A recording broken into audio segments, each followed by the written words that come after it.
The Bostonian is Matt Perrault. This is our city. The book is Dave Sherman. Pay him. Pay that man his money. Together, they are the Bostonian versus the book. You covered! You covered 12! I covered! Follow the show on Twitter at Boston versus the book. How do you like them apples? Bringing you the best insight on sports betting news, Matt and Dave's daily picks, and an entertaining and unfiltered dive into the sports betting industry. Here's Dave Sherman and Matt Perrault.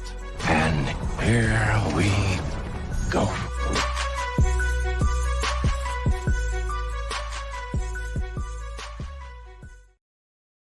That was a long delay. What's up, boys and girls? How are you? Welcome in to a Wednesday episode of this. Well, I don't know how we describe this show. I can't say it's a podcast. It's not a podcast. Not just a TV show. It is a TV show. It's not just a streaming show, because it's that too. It's a lot of things. But we know it as the Bostonian versus the book. He is Dave Sherman. I am Matt Perrault. We are live on our YouTube channel at Boston versus the book. Same on Twitter. X, replayed on Sports Grid Television. There's the TV side. Sirius XM, channel 159. That's the radio side. So it's a radio show too.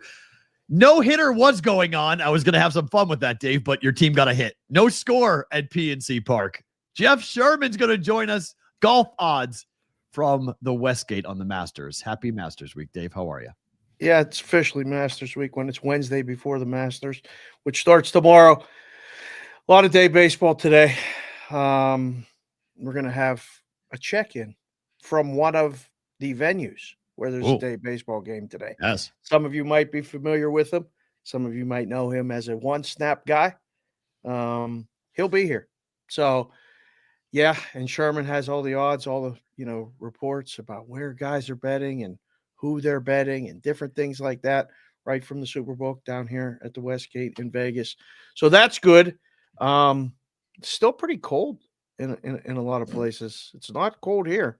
It's beautiful outside here in Las Vegas. So that's a good thing. Mm-hmm. And, we'll get to what we got to get to throughout the rest of the show. Everybody that's here, hit the like button on the way in or out, please. And hit the subscribe button. Tell one person about the show.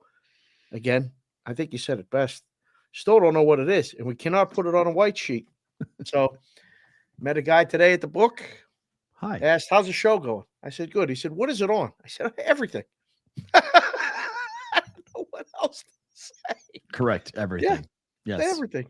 That's everything. it. It's on. Mhm. It's on everything. So we got Jeff coming up here in a couple of moments to talk about the Masters. The par 3 tournament is going on right now at the Masters. I'm always kind of partial to the par 3 because it is a unique event in terms of sports. Like, we don't normally see athletes right before they compete for the biggest event on the calendar. We see them with their friends, their family, their daughters, their sons, their wives and husbands, and just relaxed. Like, they just kind of, it's for fun. Like, it's just grab a golf club, you have a 5.79 and the pitching wedge, and you just go ahead and, no one's out there really trying. They're all shooting for hole-in-ones. And I don't know, it's just different. It's a very unique part of the Masters that makes it such a special event. And well, I have only gone to the Masters once, and I've gone to this. This is the only thing that I actually have gone to in my life at the par 3. That's 2009, Dave. That's a long time ago. That is a long time ago. It's a long time ago. But that's Nicholas, Player, and Palmer playing together. Andy North is that North. The closest to the pin so far was 41 inches back in the time. Uh-huh. That was 2009. It's a long time ago that was going on. Man, oh, man. Look how bad the picture quality is. It could be worse. It's not that bad. Pretty bad. I was at the M. That was my first year at the M in Vegas watching that. We did a monster handle that year too. I mean, it was heyday for a lot of golfers, Tiger included. I asked Sherman about that and the lack of the Tiger factor this year. Yeah. And how that affects everything because it was gigantic at the time. The par 3, is that a special ticket event? Like, that's you have to buy that ticket So, Oh, yeah. that's not included with like the first round, or that's not considered a practice round ticket. That's No. just that. Okay. In 2009, I spent $200 outside of we scalped those tickets. Oh, okay. We went down. We thought we had Did you have an tickets. app? Did you No transfer app. the money like with the app and all No, of that straight stuff? cash. Oh, right. Yeah. Straight cash. homie. $600 in cash handed right up to a guy right in front. Bam. And when you walk in, you can't bring your phone. So like you have to bring, and there's a big article out on Yahoo Sports today about that, is that you still can't bring your phone in, even though most phones are now cameras. So people going to the Masters today, tomorrow, you have to bring disposable cameras and or digital cameras. Like those are, and there's all these quotes from people talking about the fact that they only bring out their digital camera once a year, and it's for the Masters because you're allowed to bring cell phones in. You are literally searched, and they have all these like sealed bags that you put your stuff in, and then you have a locker that you put your stuff in, and they give you a key, and you can, it's kind of like a coat check. And so you cannot bring your cell phones in. I mean, I don't know.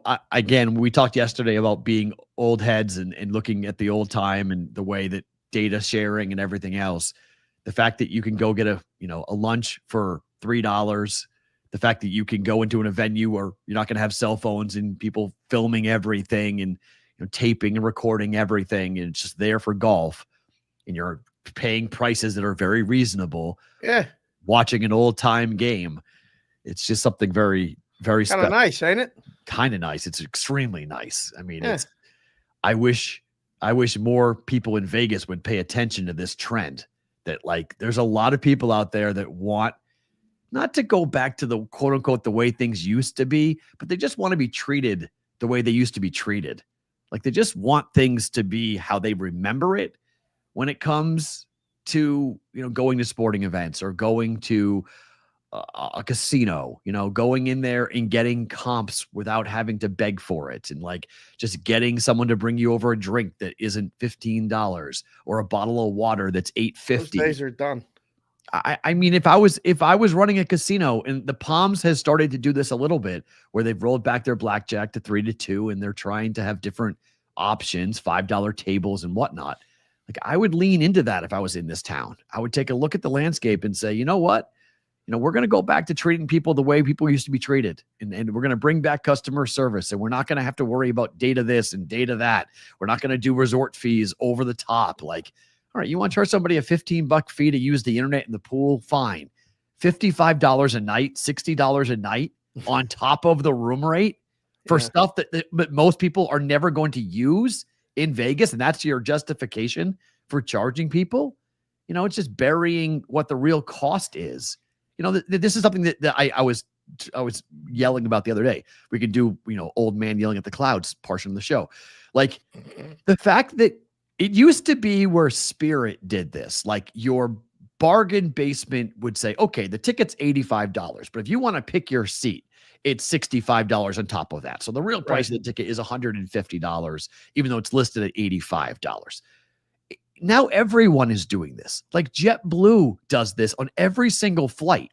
They charge you for the first flight, which you'll see it's like $200. And then you go and you're like, oh, you can sit in the back of the plane. But if you want to sit in just, the normal, the 20s, well, that's $35. Yeah. If you want extra seats, that's $75. And if you want just the even further up front, that's $150 extra.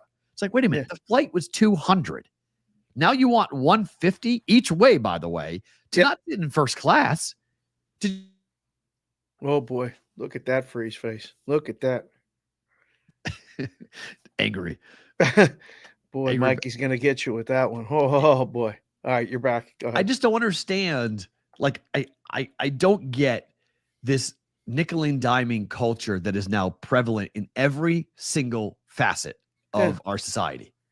And we're all just standing for it because, if you look at ticket prices, you look at, Las Vegas just closed out. We sit here and complain about Vegas all the time, right? Vegas just had the most profitable year ever.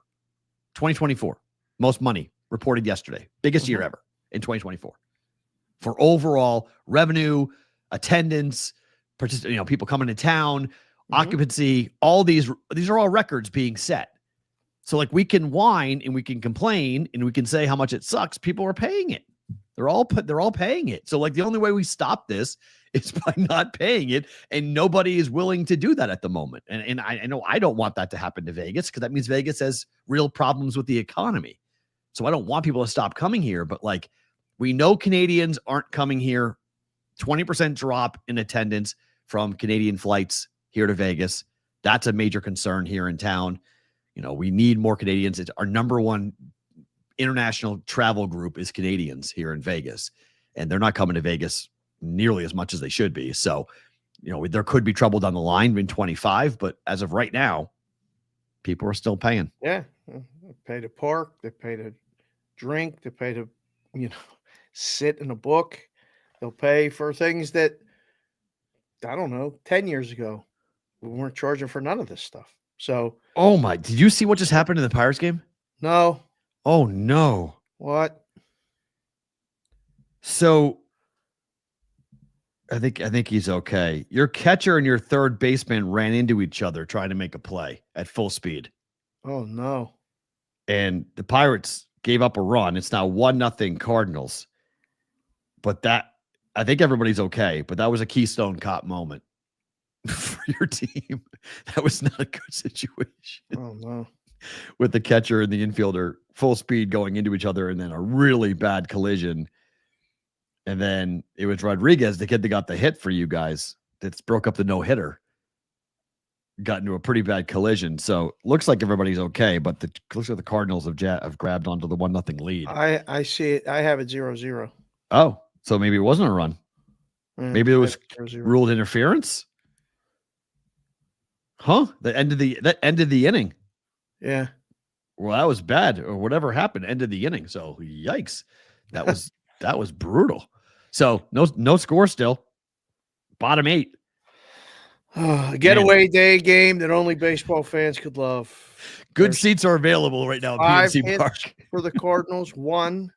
All we got is one hit. One goddamn hit is all we got is one hit. The Pirates got one hit through 8. It's 0-0, bottom of 8. Let's go, Bucks. Get a run. Like now. This would be, this would be the ultimate loss if you had the total and this goes extras, 0-0, and it goes over. Like somebody scores 2, and then somebody scores 2, and then somebody scores 6, and the game goes over the total. Man, oh man, you can't say that on the air. I don't know if I can or not, Vinny, but I just did. What's the live number at the moment? Right now, 1.5. Oh my. 1.5 over -125. The money line is wow. Buckles must have a runner on. -190. Just went to -190. Okay. All right. You want to talk some golf? Bucks. Yeah, we got to talk some golf. We got to talk NBA. We got to get a guy who might know a thing about a little bit of all this. Let's head down to the Westgate. Hello, Sherman. Jeff Sherman from the What's Westgate up, Superbook joining us here on the Bostonian versus the Book. Jeff, good to see you. Thank you for coming back on. We appreciate the time. Oh, anytime, guys. Love talking to you. It's Masters Week. Your Twitter handle is @GolfOdds. I mean, you've been taking bets for a year, but there's no Tiger. That's my first question. Is it noticeably different? Is the handle down overall a little bit? Because the Tiger effect, for years in this town, we either needed Tiger just to win and break even and barely lose, or we're rooting against Tiger for a long time. What's it like with no Tiger in the field at the Masters? Well, anytime he doesn't play, it's about an 8% difference right now at this stage of his career. And that a lot of a lot of that has to do with the propositions, his cut prop. We write so much on that itself. That is almost as much handle as a small NFL game would have. So we're without that, and that's noticeable. And no matter how good or bad he's playing, you get the money on the outrights for him too. So you see larger wagers on him, and there's always interest on him. So it was definitely disappointing when we saw about his Achilles injury. Jeff, this is where people go and grab their golf clubs. They've been in the garage since September or October, whenever they got going with football. So now they're back and they're watching golf again. Live golfers versus PGA golfers. The story is back all over again. What's your overall outlook and thought process going into this tournament now that we've got the live players on the same card, same field against the PGA guys? Well, a lot of them are in good form right now. And so I've got the prop up, will a live player win? And I opened it yes plus 250, no minus 300. And we took sharp money on the no, and we're up to no minus 420, yes plus 350. But there are a lot of quality golfers that have a chance. Rahm this week, Bryson, Koepka's always there in majors. Joaquin Niemann is playing great. Patrick Reed, even Mickelson. Mickelson has had 3 solid events in live, which he's playing the best golf since he joined live. So he's down to 125 to 1. But there are a lot of threats this week, and it's going to be an interesting mix to see them how they play. I saw you put out the tweet with the ticket count and the money wagered. Yes. And as any horse race, and I'm not a horse guy, but I equate it to that. The favorite gets the most money a lot of times in this thing. Scheffler right at the top, Rory with the ticket count at the top, but second in the money, it looked like. Mm-hmm. If it ain't one of those guys, Jeff, who is it? I mean, do you need against both of them, or are you good with if one of them wins the tournament? We have a little bit of liability right now on Scotty. We're good with Rory, but Scotty and Morikawa and Jordan Spieth are really the only 3 that we have to dodge at this point. That's the one thing about this is we have this up all year. So you write so much into this pool that it spreads it out, and it's great. And usually our positions aren't too poor. So right now we're trying to work out of the Scheffler hole. We have seen long shots win this golf tournament. We've seen Trevor Immelman come out of the clouds to win this thing. If folks are looking for crazy long shots, 90 to 1, 80 to 1, 100 to 1, you talk about Dustin Johnson, talk about Sergio Garcia, guys who have won this tournament before. I mean, Dustin Johnson holds the course record, and he's 80, 90 to 1 at most places. Anybody that you like that should get a look, even if it's a $5, flyer bet that might actually have a shot to win this thing? Well, most of my plays are in the 40 to 50 to 1 range this week. I have some longer, like Akshay Bhatia. You can find him around 90 to 1 right now. He's a lefty. He's been playing well. I think he can compete well here. I have a couple longer shots, Thomas Dietrich and Rasmus Højgaard at 250 and 300 to 1. Just small flyers, like you mentioned. I didn't heavily invest in them, but just what they've done, they have enough quality that they might be in contention come Sunday. I love the props for this thing. This was the most fun week to do stuff when you put up all these props, and now golf betting has just exploded in the past 5 years. I mean, there's so many different things. We're old enough to remember just putting up outrights and matchups. But the one that I love talking about is the hole-in-one prop at the Masters. What is your price on the hole-in-one prop? And not if, when do you think a hole-in-one is going to be made at the Masters this weekend? Well, it's we opened minus 160 on the yes and took sharp money on it, so we're up to minus 190. So it's moved quite a bit on that. And it's you look at the weather conditions. Friday is going to get some rain and some wind, so I would say come Saturday you might see it. Give it a few days. It's tough to get one on the first day, but sometimes these guys score well, and we have the leading score after the first round prop at 65.5. So you're going to get some low scoring expected on the first day, but I could see that happening. It's tough if it doesn't happen by Saturday. Come Sunday with the pin positions, it's a little bit more difficult. What do you think the winning score will be? What's the target that you have at the moment for the winning score? I don't know if you have that prop up or not, but what's the winning score in your mind? Yeah, we offer that every week on tour, and we opened at 276.5, which is 11.5 under par, and took respected play on the under. So we're down to 275.5 at 12 under par right now, and still getting a little bit of under support at that. But it feels like that type of range has been the target the last few years since they've made some course changes. Are you still off on Thursday and Friday this week? I am, but a lot of work from home. So you're going to be at home watching it, But like, talk about the process of the adjusted, because it was fascinating the first time I did it. And I went, oh, wow, this is way more in depth than a lot of people would even remotely close to understand. You're watching the golf, trying to enjoy it, and you got plays in your pocket and all the other stuff. But the adjustment process, it's very different for this, is it not? Because of the amount of handle that you do on it? Well, yeah, you can put yourself in whatever positions, taking those into account. But and then when you ask if I'm off, I'm never off. I'm just not in Right. the office. But I'll be watching it. I have my 4 TVs set up all ready to go, and I'll keep things fluid as far as how I want to make adjustments and get up second, third, and fourth round matchups and get up the updated odds. And then come the weekend, we'll do manual in play on Saturday and Sunday. So we'll have fluid wagering on the weekend, and that's a lot to keep up with. Trying to keep up with the shots, and more so than just TV, but following the internet sites to see where players might be positioned. And it's a lot more fluid and a lot more action coming in this week than any other week. Jeff, one of our friends had the idea to go and put together, you guys know him as Emerson Lazia, has a crazy parlay where he's grabbed a bunch of players to make the cut, parlay them all together. And it got my mind thinking, is it easier to bet someone to make the cut or someone to miss the cut, in your opinion? Well, it depends. And this week, it's easier to make the cut because you're a limited field here. You have 95 golfers. You could probably toss out about 20 to 25 of them for being competitive. And if you look at top 50 and ties, you're getting a greater percentage of the pool than you are on any other major or weekly. So this week is a week that you see stronger prices on golfers to make the cut than you'll see in any of the majors.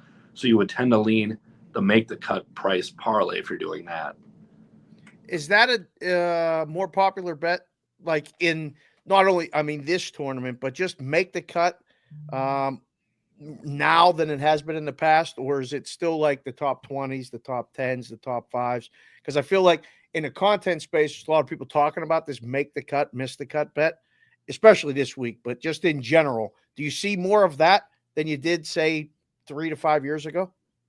I don't. What I see is more top 20 interest. That's the one that really stands out.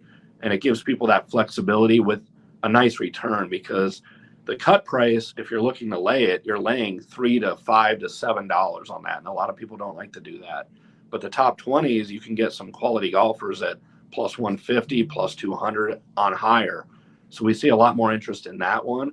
And the other thing that we're seeing a lot of interest this week, which is a great response, is the first round leader market. A lot of interest in that. And we only offer that during the majors, but we keep getting a response like this. I'll try to do that more often. Why do you think that is? I think it's easier just to handicap one round, 18 holes of golf. It's an easier handicap than the full 4. No, I think it's just people like the long return that they get. You get Scheffler at 14 to 1 as opposed to 5 to 1 to win the tournament. So you get a higher price, and it's a quick result too. With golf taking 4 days, a lot of people like to have quick action and get something settled on the first day. All right. I don't want to burn your voice out. Man. It sounds terrible right now. Yeah. We got a busy week, but I got to ask you about the NBA. And when we were together just not that long ago, hanging out at Naked City, which those wings and pizza, that's an outstanding place to go. Little free plug for those guys. But this Western Conference, Jeff, is looking, this is good for business.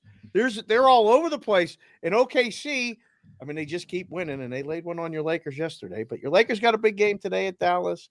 And this whole 3 through 8, everybody's tied. We're trying to figure out tiebreakers. Where are you at with the Western Conference? I love it. I can't wait for the first round to start. And I'm looking at how this can shape up, and there's so many ways it can go. Obviously, the Lakers control their path. If they win one game, they'll stay out of the 7 or 8. And if they win 2 out of the last 3, they get the 3 spot. It's not like that for everybody else. You have potentially this Sunday, on the last day of the season, the Clippers at the Warriors, which could be a game to stay out of the 7 or 8 spot. So it's going to come down to the last day for something where you could be close to elimination from the playoffs right away. And I love that aspect. And then when we get to the first round, every series 1 through 8 is going to be great. I mean, if the Clippers end up in the 8th spot playing Oklahoma City in the first round, that won't be a cakewalk for Oklahoma City. So as well as they've been playing, it's still going to be challenging for a 1-8. How do you handicap? I mean, how do you price this in terms of where we are? Because it's really confusing with the Western Conference for the number of different scenarios that we're talking about. Because I mean, we got 3 games left, and it's literally all over the place in terms of where these teams might wind up going. That's the scenarios, Jeff, on your screen about where these teams could wind up going. I mean, it's from 3 to 8. It's just a mess. I mean, it's just literally the Western Conference. We have to go game by game and probably going deep into the tie-breaking situation. How hard is that to handicap? How hard is to price that? Well, it's not that bad right now because we've been doing these conference odds all season. So we've got a lot of money into the pool, and it's still based on the perception of the teams and who they like, the popular teams, not so popular teams. So that's easy to take shape. Now, when it gets down to coming Sunday and then beyond that, then you're going to start to see the series price aspect come into play into the Western Conference futures once things shake out. But right now, it's, I can't get any money on Memphis. They're 70-1 to win the West because they're sitting in the 8th spot, and they're not a popular team.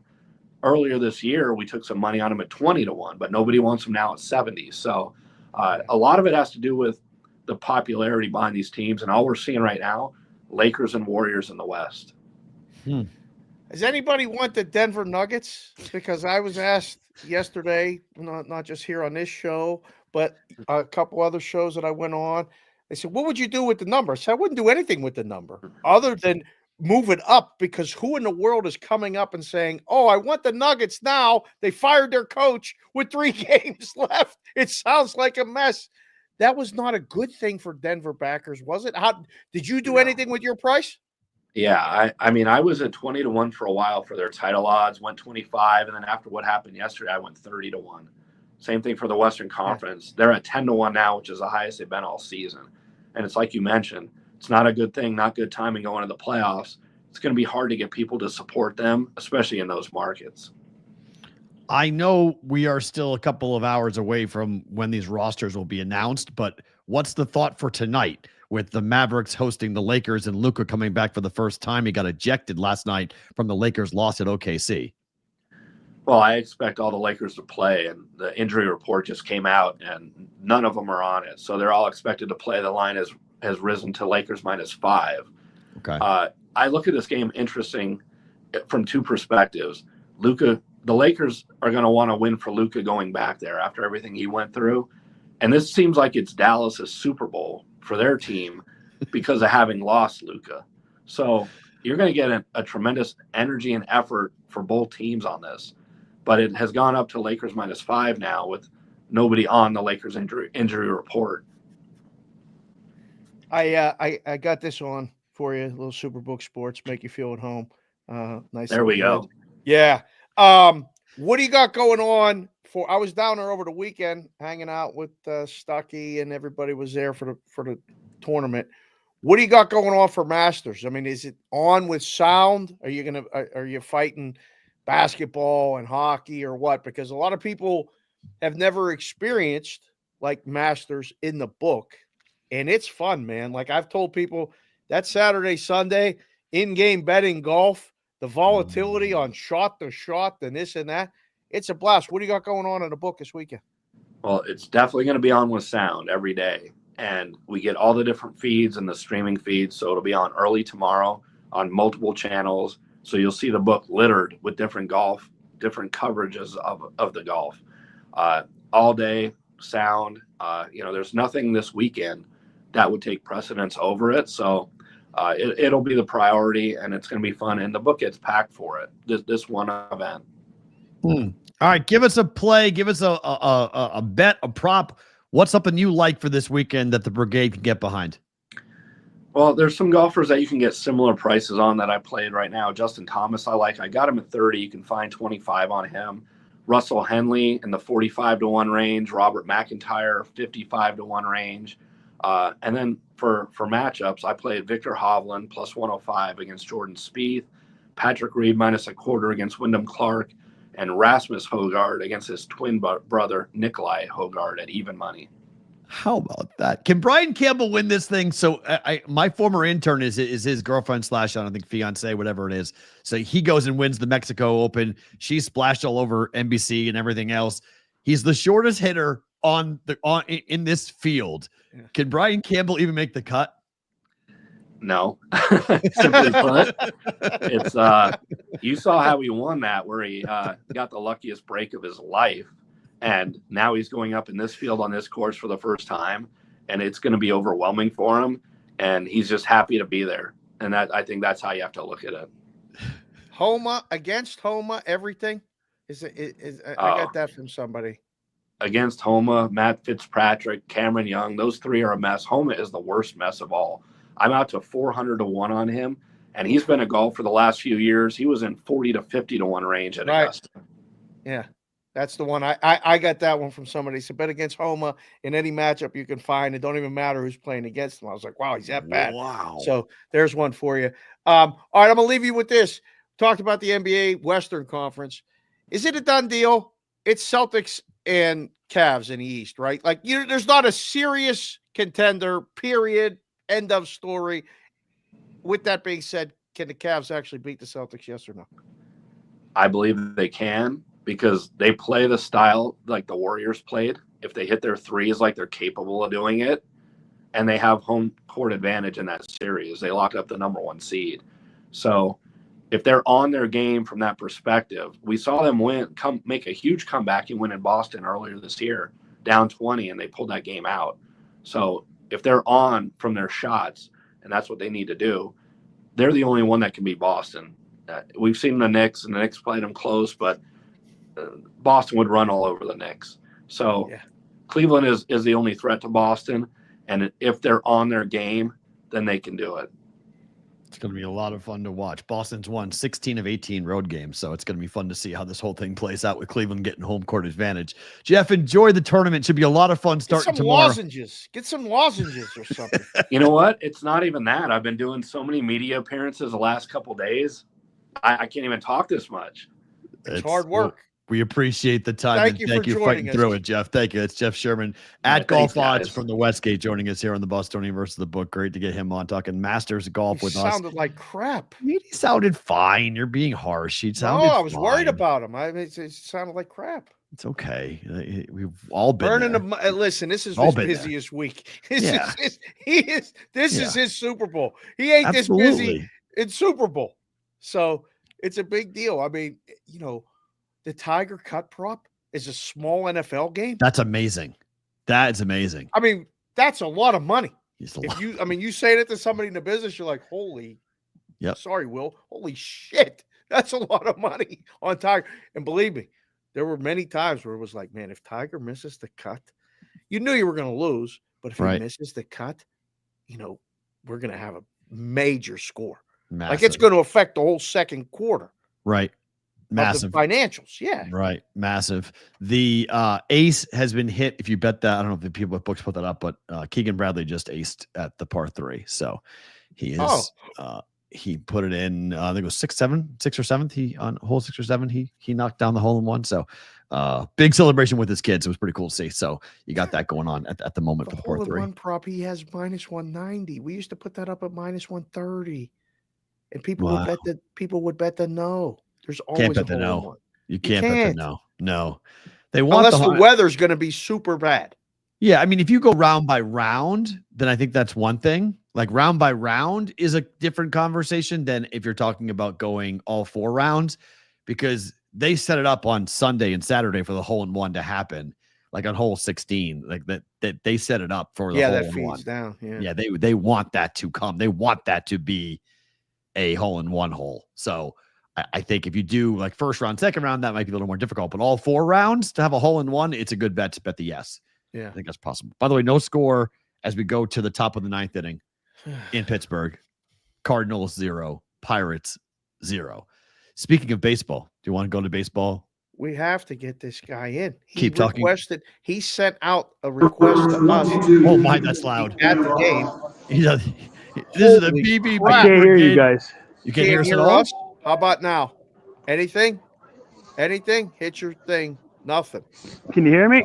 I can hear you. Can you hear us? I can't hear you guys, but just for the fans here, we're going to do over 0.5 hat changes.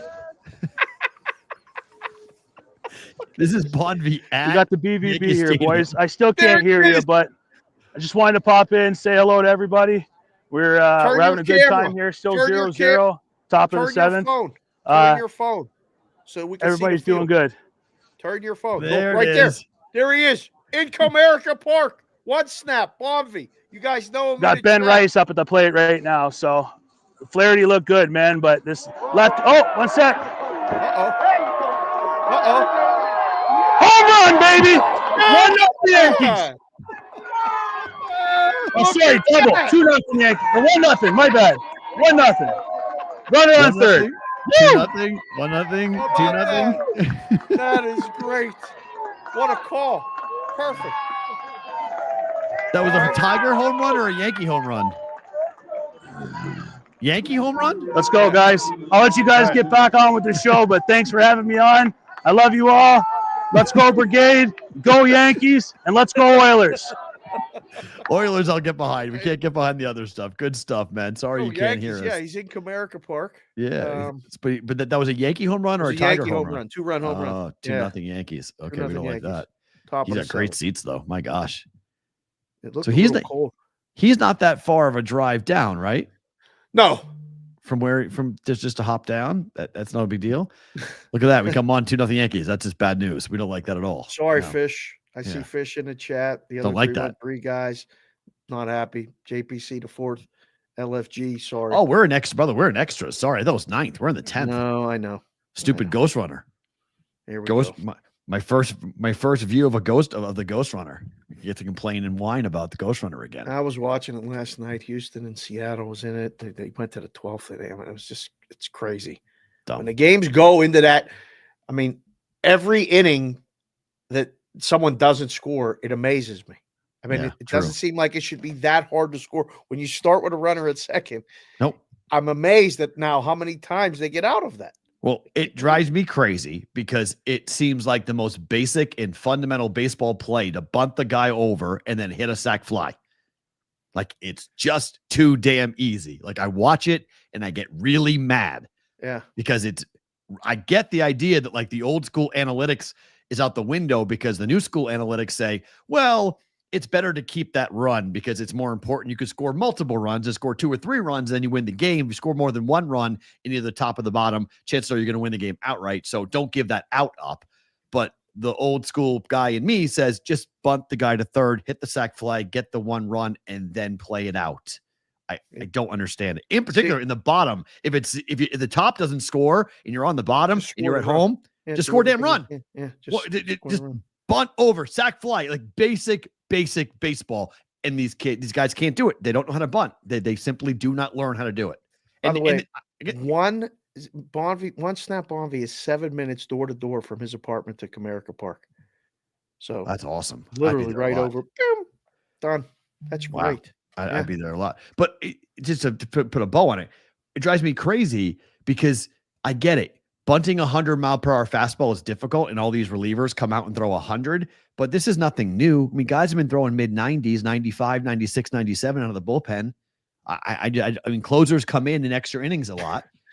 So you got Corbett in the chat saying bunting should be banned from current baseball. That's ridiculous. What do you want to ban a layup too? You just want to have 3-point shooting? Whoa, don't go easy on Corbin. I love Corbin. I'm just saying, what do you want to do? Do you want to ban layups? I mean, how do you ban bunting? It's part of the game. It's a fundamental part. You want to ban steals? Like, that's what we all did growing up, right? How many times you go ahead, you take your BP? What's the last 2 things you do at the end of a BP session? Bunt.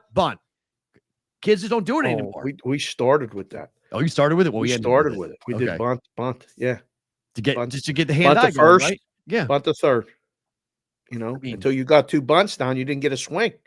That's the way we did it. We had to do that with the girls because every person in the lineup has to be able to bunt.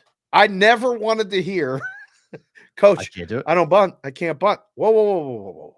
What are you talking about? Hold on. You can bunt. It ain't that hard. I need you to get this ball down the first base line because we got to get that runner over to third. So Yeah, I had to learn because I wasn't a power hitter. So to me, bunting for base hits was it was a weapon for me. So put the ball down and get on the base pass and haul ass is what I did a lot of times. And it was effective. A lot of times I was a bunt, get on first, steal second guy. Like that was my game. And so I used to laugh when like kids couldn't get bunts down. Like, what do you mean you can't get a bunt down? Like, just bunt it. I get it. Like first base, third base, maybe it's hard to do that, but just to sacrifice bunting for base hits, that's an art. Like you got to be skilled at that. But just a bunt to move a runner over, come on, man. Like that's so frustrating. Like that's just completely annoying. And that's why I always, when they said the ghost runner, I was like, okay, just bunt the guy to third, sack fly, game over. What are we doing? And it's like, well, guys can't do that. They can't bunt. It's like, oh my, why don't we spend all of spring training just bunting? Like just the whole lineup. Let's just go through. If I was a bad baseball team, like the White Sox, or I was like the Rockies, I would just use that as, all the time. Not saying Pirates right now. Thank you. Well, no, I don't think Pirates are in the same category as those teams at all. I don't think you're one of the worst teams in baseball. Been a tough week in Pittsburgh. It has, but I mean, you guys have talent. You guys are there's young. Now, does that young talent stay for them to blossom? Like the flower bud is there. They may blossom somewhere else, but you guys have some really nice young talent that you can get behind and you can be excited about. I mean, Skeens, on top of the fact you got young talent as well, O'Neill and other players are really fun to watch. Yeah. So I'm not putting the Pirates in that category at all. There's hope there. Like there's no hope for the Rockies. There's no hope for the White Sox. Not right now. Not for like 3-5 years. It's a while. There was a story yesterday in Pittsburgh about the bricks. I don't know if you heard the story. People paid for bricks with their name on it and a message and stuff. Yeah. And they took all the bricks out, didn't tell anybody. They're all in Pittsburgh? They're all in some like lot. Like that's I bought my ex-father-in-law at Fenway Park. I got him one of those. So I pulled a string. The Red Sox had stopped doing it, and they had wrapped it up. And the next year, I took him to a game, and it was actually Ross. Ross. So it was me, Ross, and it was Frank, and we went to the game, and he saw the bricks, and he wanted to go. And so then he saw the bricks, like that's really cool. So the next year, I got with the Red Sox, and I got with Sam Kennedy, and he was able to get me a brick from my ex-father-in-law. If you rip that out at Fenway Park, you might have to people might go and literally storm Fenway. There was not a very good reception yesterday. You can't do that on top of the Clemente thing. So they have the Clemente thing, and they've got that going on. In a bad week, and then they lost the skiing start yesterday. That's a bad PR week for the Pirates. It was a very, very, very, very bad week. Yeah. There's a lot of things. And Pat and the boys were there yesterday. They went to the Pirate game, and then they went to the Penguin game. So they were there. Parlay, that's fun. The announced attendance today is 8,000. 8. Yeah, right. It ain't 8,000. I know, but that's what it says. That's ticket sales. That's how many tickets they sold to the game. There's not 8,000 people in that ballpark right now. No way. And it's 0-0, first and third, bottom. Your team's about to win the game. Pirates are about to win in the bottom of the 10th. So you're good on that. Do you miss pitchers batting? Did you miss the fact that the National League used to be unique? I liked it because I grew up with it. I'm good with this now. It's okay to have another actual offensive player that can hit in the lineup. I think it changes the strategy. I mean, the double switch is gone. There's no double switches anymore. I never got I'm an American League guy, so I never really worried about it. I got that all the time. The strategic nature of the National League is real baseball. You got to think. Your manager has to actually do work during the game in the National League. How hard is it to manage an American League lineup? You put up 9 guys, you go hit. That's all you got to do. I was like, yeah, but the problem is you play with 24 outs. You know that the out is coming from the pitcher's spot. Guy's not going to bat. He's either going to be sacrificed or pinch hit. You could lose a pitcher because he's got a pinch hit for him. Nah. I like the DH. I've always liked the DH. It's better for sports. I make it akin to hockey. I might make it akin to hockey goalies. Hockey goalies don't go out there and hockey don't go out there on power plays. They're just a specialty player. So goalie points are huge, though. And those goalie goals just bring down the house when they right, get but it's like once or twice a year you see a goalie point or a just goalie like goal. Bartolo Colon hitting a home run. I Yeah. mean, it's momentarily it's a big deal. Jimmy Football, last night at Fenway Park was the third recorded coldest game ever in Fenway Park history. Last night. It was 42 degrees last night. Fenway Park's been playing baseball for over 100 years. And they played baseball last night. It was 42 degrees at first pitch.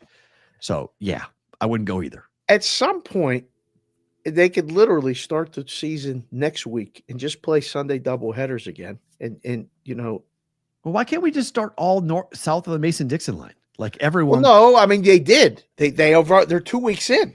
So they have to go play home games April 9th. I mean, I remember it snowed yesterday in Portland, Maine. Okay. Yeah. It's snowing in New England.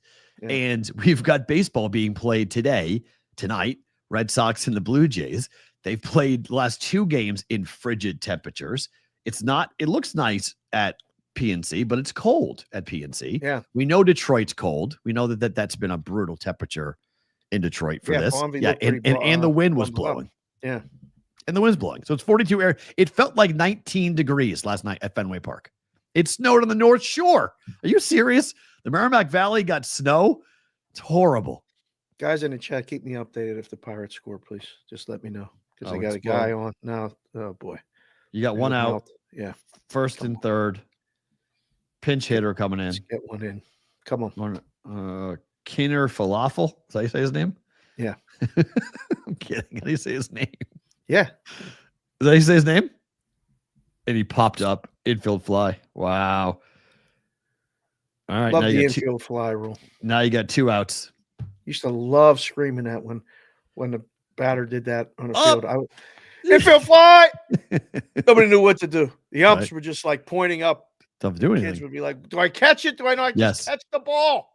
Catch the ball. Just catch the ball. Just catch the ball.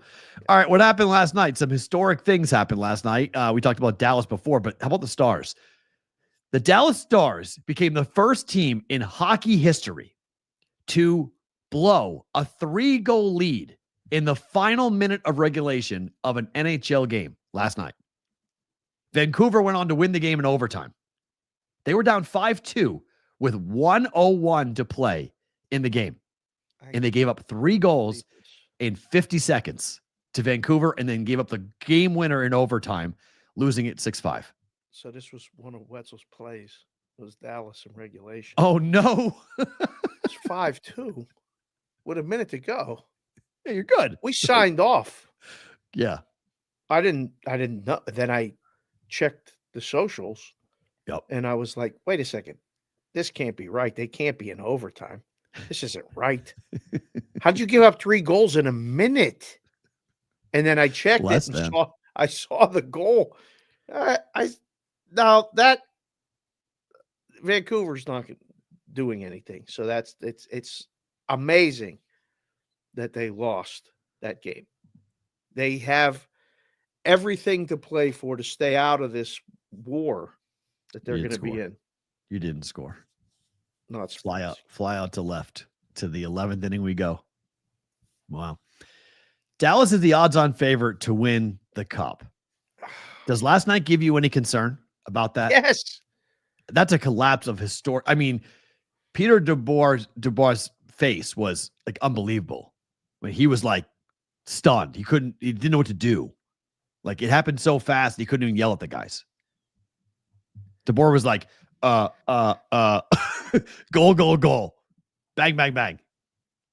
It's one of those things that, like, if you're a Stars fan, and friend of the show, Gumpy's a Stars fan, and he's always talks Texas hockey, this and that. I touched base with him yesterday after that. I go, what was that? He goes, we're good, not great. And I said, well, they're the odds-on favorite. He's like, how many springs do we have to see this? Right. And somebody even just said it in the chat. Stars, JPC to 4th. Stars are just preparing for that playoff meltdown that always happens. Vinny, you bet wins, not points? Season wins. You bought Oh boy. you bought wins, not points on this? Like I bet points over 103.5. We already cashed that. You bet wins? Oh boy. Can you even do that in the NHL? Can you bet wins, not points? Listen, you can bet anything in different states, everywhere. There's the books that have everything. Points. Okay, you bet points. You're over. You already got there. Stars have 106 points. What number did you lay? Number? Yeah, what was the number? I laid 103.5. You laid more than that? Okay. What do you know? 107? Unless you alt bet it. I mean, you could have gone alternative and tried to get plus money, but like their points prop was 103.5. You're good. Whitrock listed the goal times 19 minutes, 19:30, and 19:53. Thanks, insane. Insane. Straight up insane. That's insane. Thanks, insane. Either way, yes. But definitely concerns. Definitely. You can't have that. Can't have that. That shows a mental lapse. And then speaking of just collapses, had one in the NBA as well. The Bucks went on a 34-3 run in the fourth quarter to beat the T-Wolves in a game that the T-Wolves needed. They needed that game. The Bucks were down 95-71 in the fourth quarter, and they won the game. It's only the fifth time a team has been down by at least 24 points and came back to win that game in the NBA since 1996-97, which is the year they began tracking that stat about comebacks in the fourth quarter. I don't even have an explanation for this. I'm telling you, said it now for years. The NBA is different than anything for in-game stuff. Like you can see these games as they're happening. Can't see a 24-point comeback in the fourth quarter. But my goodness, that is, again, NBA is getting sloppy, Vic. It's already sloppy. Yeah. It's been sloppy. This is a crazy, today's a full schedule of games. Minefields all over the place today. So this is, I put this up during the talk with Jeff, but this is your postseason seeding possibilities. The 1-2 in both conferences done. After that, it's like, what? Yeah. Even the bottom of the East is not anywhere near set. 7, 8, 9, 10 is still very much up in the air. Yep. In the Eastern Conference. But the West, the difference between the 7 and the 6 seed is dramatic. Yeah. And look at the teams that all could be there. The Lakers could be there. The Clippers could be there. The Warriors could be there. These are all teams that you would thought had, not just make the playoffs, but win the whole thing potential. And they may have to play in the play-in. Correct. Which is like, now, whoa. That wouldn't be the worst thing in the world. For who? Anybody? I think there's some real, if you really look around and you guys have apps at different places, just compare the prices for the Western Conference for the Rockets. Okay. They're all over the place. Yep. I don't think, like Jeff said, he can't get a bet on Memphis. Mm-hmm. The Rockets are the 2 seed, and books can't get bets on them either. So don't trust I'm not saying that being in a 7-hole is a good thing, but it was not the worst thing. So the loss put Minnesota 1 game back of the Clippers, Golden State, Memphis, and Denver. Who play tonight? All of them. Mm-hmm. Huh. So tonight you've Denver is now steamed up to Denver's at Sacramento. 4.5. Yep. Denver's at Sacramento. The Clippers are hosting the Rockets. And Memphis is that's the late game tonight. 8? So Memphis Clippers is off. are 8? Yeah. Woo! We'll get to those games here in just 1 second. Whoa! But yeah, numbers are wild. The Cavaliers racking up the 1 seed. Is that significant? They're still 5-1 to win it all. They're still behind the Celtics and the Thunder.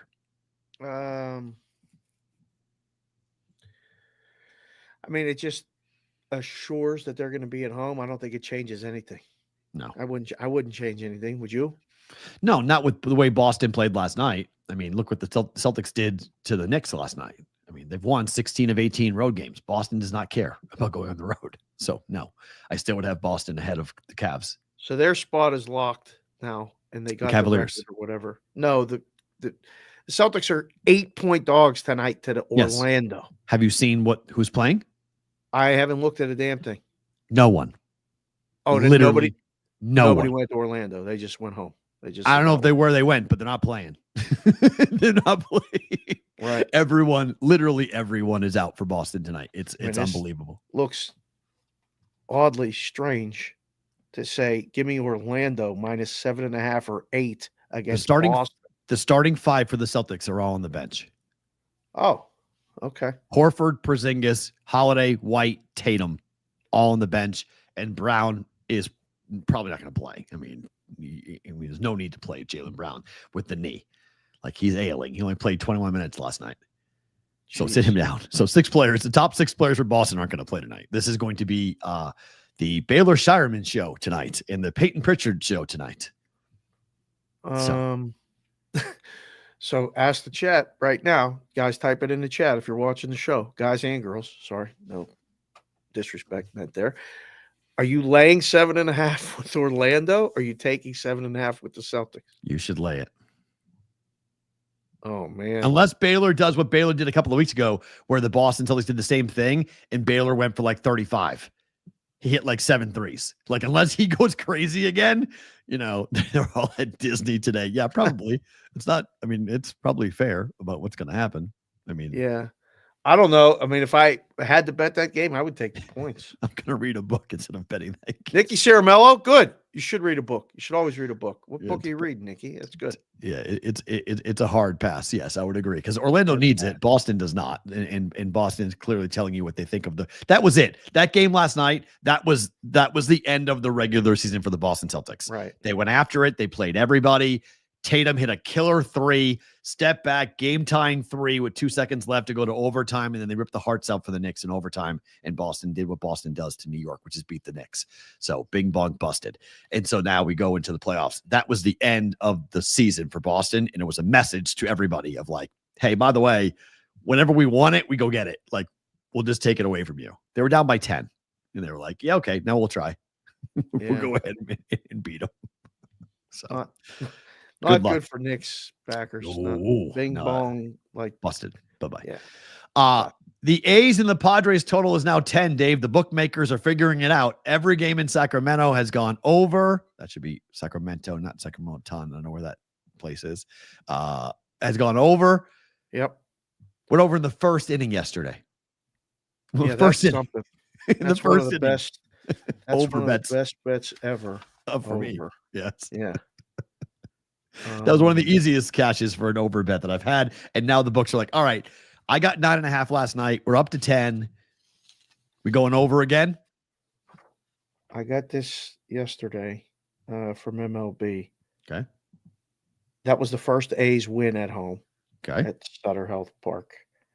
Prior to that, or actually I'll just add the scores. They were so final was what, 10-7 yesterday or 10-4? It was 10-4 when I shut it off, but I don't know what the final score was. Well, prior to yesterday, they were outscored 40-13. The A's were? Yeah. Yes. But they have homered in each of their first 11 games, and now 12 because they homered yesterday. The A's have. So it's not like it's the other team, blasting the A's. So the weather in Sacramento is gorgeous today. It starts in 15 minutes. Yes. Gorgeous. Beto, the guy pitching for the A's, if that's the same Beto that was on the Pirates. Yeah. Yeah. Bet over. You can bet first 5 over. Yeah, he's going to be all over the place. I mean, that's his MO last year was try to get through the first 3. If he got through the first 3, then he could get to the 6th. They give him enough innings and length, but struggled early. I think there's going to be a run scored in the first inning. Bet the yes. What the hell? The yes. The Yurfie. Yurfie. Yeah. I didn't even look what that price was, but Let me see. First inning. I'm seeing it at where is the year fee? Well, that book doesn't have it up, so interesting. Let's Guys see. in the chat, post it if you see it. What the price is on the what the prices on the year fee. I'm sure it's expensive. It's got to be through the roof for this game. Oh, we're we're down to 9.5. Some 10 was the ceiling. We got some under bets coming in on this for the A's and the Padres on this. That's interesting. I'm not sure I really would agree with that. Merrill, Tatis, and Cronenworth are out for the Padres. Yeah. So they got a day off. Again, I don't care. It doesn't matter to me. Total runs. Minus 135. Minus at DK. Thank you, Whitrock. And Linus has minus 140 at Bet365. Yeah, I hate because FanDuel does this 0, 1, 2 or more thing. Oh, yeah. That such a shady market. It's just such a way of like, if you aren't paying attention, it's such a screw job. Yep. To sit there and say, hey, it's plus 370 for one run. Hey, they scored one run. No, they have to get exactly one run. If both teams score, you lose. Correct. Or a 2-run home run, you lose. Be very careful. It's not just to score. Yeah, it's not a year fee. It's an exacta. Yep. Well, no thanks. Those markets are all automated. Butchie's got them all. He likes those markets. It's good for the books. First inning tie is minus 125. First inning tie is minus 125. I like to bet the first inning ties on games I like to know. Right. Where you get nothing happening. So that's yeah. That's you guys what? Is McCutcheon up? It's the guy you want. Trying not to look. I got the Cubs game on. It looks like no one freezing. First and second, nobody out. Still no score. Bottom 11, no score. McCutcheon's up. Man, all you need is one single. You just need one hit. Yeah. A single, the game's over. You win 1-0, and the game goes under 1.5, which is unbelievable. Yeah, so all you need is a single. That's all you're looking for out of the Pirates here in this game. But my God, struck out looking. Swing the damn bat, McCutcheon. What are you doing, dude? Yikes! Swing 1-0 Texas bat. Through 4, or Come in the on bottom now. of 4. Swing the bat. All right, this number has now really climbed up. It was 3.5. It's now 5. Luka's going back to Dallas tonight. This is high emotion. He got ejected for barking with fans and referees last night. Was it Trent? Was it really Trent? It was Trent the night before on Sunday. Luka got a T for barking at Trent. You're kidding me. No. That's Luka got a T for barking. Trent was in his ear. Up in his ear. I mean, like a lot. But what was he chirping about? I have no idea. As long as it wasn't gambling, I don't care. Chirp whatever you want. Highlights, don't chirp about gambling. But he got him. And you know, I was like, this can't be. And then I saw him get kicked out yesterday, and I haven't seen the actual clip of who he was talking to. But yeah, it was Trent on Does Sunday. Trent live in Oklahoma now? No, he lives in Texas, but he drives to the OKC games. They're in North Texas. PrizePicks has seats courtside. So him and LC went to the game on Sunday, and he was in full uniform, just in full Thunder uniform. Yes. Oh my. Yes. So I mean, that's gotta be. You got to be careful with that because the team won't like that. Like the team will be if you're doing a sponsorship deal and part of the deal is tickets, courtside seats and whatnot. And the guy you're putting in those seats is causing, I mean, it's a rival player, so it's different, but still, he's getting ejected from games because he won't shut up. That's, whoa. Yeah. That's bad. Bad. Oh, my. What's your first thought on this? I mean, mine is to take the points, and we'll just let him bet the Lakers.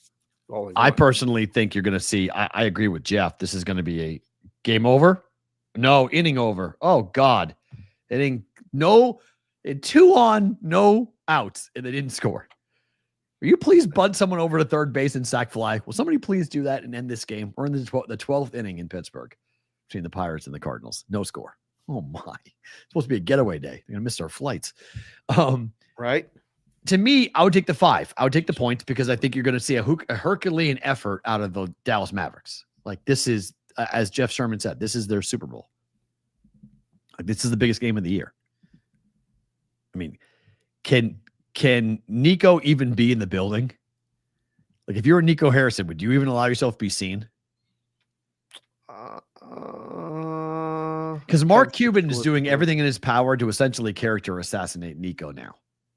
Like, well, he's distanced himself from the whole thing. Well, he's so against it, but he came out yesterday during another interview and he was asked about how it all went down with Luka, and he said basically that the NBA, when they were doing the deal, he was supposed to retain basketball control of the Mavericks. So he would be able, Mark Cuban. Oh. So he was supposed to be able to maintain the ability to tell Nico Harrison what to do.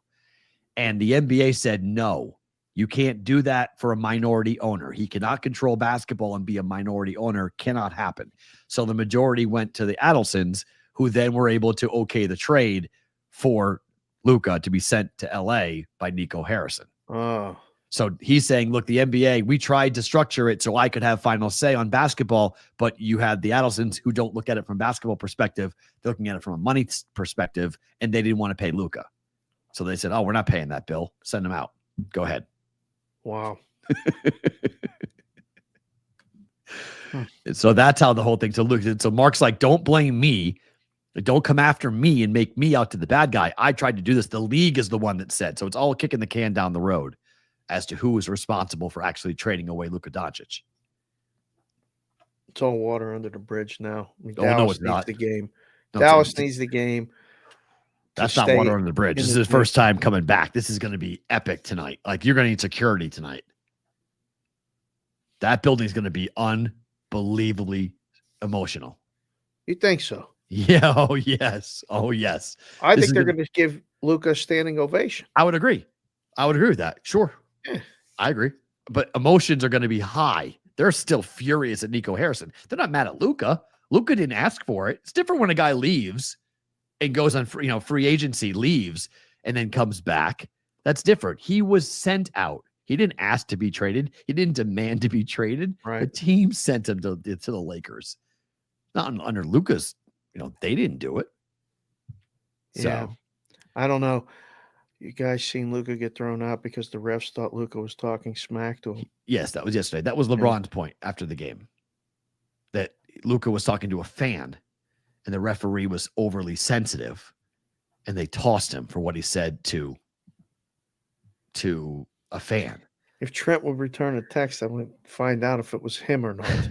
You can't that was Sunday, though. Or, for last Sunday, night? yeah. I don't know if it was him. I couldn't see him on the highlight. I saw him in the shot on Sunday. So it was in the same area where those seats are, but I don't know. I don't know. I think it's, once the emotion at the beginning of the game gets over with, I don't know how much longer that carries through. Nikki said in the chat here, Luka's going to want to put up 50, probably, but that's priced into the prop. Luka's props are today. Awesome. I didn't even look. Luka flipped the bird to Trent for shirt over the weekend. Really? Oh yeah, Austin. Yeah. Wow. Yeah. So he got under Luka's skin. I don't know what he was saying. I don't know. I saw him. He was hot. Luka was pissed. Huh. Probably be some 60-minute story coming out soon about, gambling, heckling. Who knows? I don't know. We saw commercials during the NCAA tournament about, kids getting. That was so fun. Madeline asked me that question. We were watching the Florida Auburn game, and that came on the screen. And she said, "Dad, do they actually do that?" And I said, "Yeah." She goes, "Wait, somebody goes into the DMs of college basketball players because they're losing a bet?" And I said, "Yeah, that happens, unfortunately." And she was like, "Are they all losers? What's wrong with them?" And I was like, "I don't know, Maddie." I was like, she's like, "Over a bet?" And I was like, "Yeah, over a bet." Like yep. A 10-year-old knows how ridiculous this is, and it's still going on. So good thing for the Cardinals and the Pirates is they are both off tomorrow. So they might play this game. The flight might get missed or you might have to be delayed, but they ain't got no games tomorrow. So that's good. Yeah. It's a quick flight, Pittsburgh to St. Louis. Is that where the Cardinals are going? Home? Let's see. They're off tomorrow. I would assume so. Yeah. Usually, right? Pirates probably going somewhere. So Friday, Yeah, we got they're all losers. Yes. Pirates are going to Cincy, and the Cardinals are going home to play the Phillies. Yes. Okay. Oh, should get the Phillies. Oh boy. They should get. Hopefully, they get home in time tomorrow for the Frozen Four. All right. Hey, there you go. Watch the games. Yeah.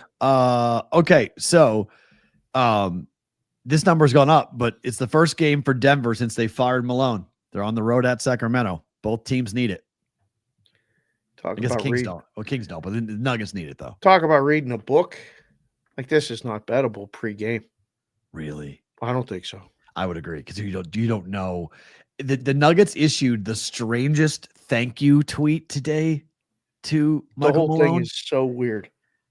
Like, so the report after we got off the air, I did some calling around and researching. So basically, what the local media is reporting is that the ownership didn't like that Malone and the GM were fighting constantly. So it was kind of akin to like when mom and dad get mad at you and your brother fighting consistently and you both lose whatever privileges that you want. Yep. It's like you're fighting over the video game and mom, dad says, okay, great. No one gets to play the game now. We're taking the whole game system away. So that's what they fired them both. They're like, you both are babies. We're firing you both because you both cannot coexist. Ownership was also, the Cronkies were also angry because they felt like the team had underperformed under Michael Malone and that Michael Malone wasn't hard enough on the star players because they had lost 4 games in a row. Their defensive metrics had gone really down. And well, in Malone's defense, he was saying through intermediaries that like, it's the end of the year. Like it's the end of the season. Like the playoffs are about to begin. That's our focus. Like the regular season doesn't really matter. Well, the Cronkies didn't see it that way. And they were like, the team is underperforming and the team is circling the drain. So we're going to try to pull them out of the tailspin by firing everybody. Yeah. Best of luck. So it goes one of two ways. Dead cat bounce, maybe.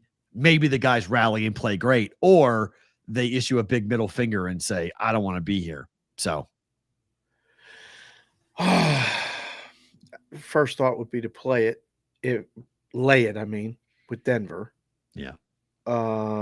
Today, just to see what happens. But I'm not doing anything until I got to watch. Yes, agreed. Chris Garvey, big C right there. Fighting must have been bad to fire them now before the playoffs. Well, obviously it was bad, but it had to be really bad. Bad. If you get the show, I don't know. People in Denver are blasting the Cronkies, like just ripping them left and right. I reached out to a couple people who couldn't line up the times to come on the show. I wanted to hear from somebody in Denver, and see exactly, because a lot of times the local fans give you the real stuff, but a lot of times the local people are the worst, like gamblers. They have a negative. In the bubble. See things, yes. Like in the bubble sometimes is not always better. But I was curious. So, wow. Somebody just hit a 2-run home run. Jonah Heim for Texas. They lead the Cubs 3-1. It's 1-0 St. Louis at the moment. Oh. For in the top of the 12th. Rockets, you mentioned it. At the Clippers catching 8. I don't get this number. Because, the Rockets have locked it up, so the Clippers need it. Rockets don't. Oh, the Rockets can't do anything else. They're locked into 2. Mm-hmm. Yeah. Oh, then, yeah, you got That's why. Clippers. Okay. That's why. It matters. The game matters for the Clippers. It doesn't matter for the Rockets. Yeah. Young team looking to punt. Like last night, Golden State went and just destroyed last night because if they're not playing a team that matters, the Suns didn't care. Yeah. It was a 30-point game at third quarter. It's over. There's a lot of buzz with the Clippers. Should be. There's a lot of buzz. But then they'll fall apart. But they always do. Not the team that the Thunder want to play in the first round. Fine, but it's the Clippers, so it's Lucy with the football all over again. Yeah, I don't know. This might be different. Be different. Okay. Kawhi's healthy. Until I see it. Okay. Does he want to play? Is Kawhi interested in playing? Looks like it. Does he want to play? Does he want to win a championship again, or is he just like here for the fun? Like, I don't know. Does he want to play defense? Does he want to like actually play basketball? Because if he does, then yes, the Clippers are formidable and look out. But Right. I don't know if I want to trust that. To be quite honest, Right. Not something I want to play with it. A couple of hockey games tonight. Toronto's at Tampa. Big number for the Lightning here. Minus 180, 5.5 total. They're still playing for stuff. Yep. I can't believe this number either. It's happening again. Toronto's there, but does anybody actually believe? No, you're already shaking your head. Nobody does. I mean, no, latest scrimmage is here. We got some nobody believes hockey heads in here. How Nobody's can you believe in the Maple Leafs? I'm 48. How can I believe in anything that they're going to do? 48 years old.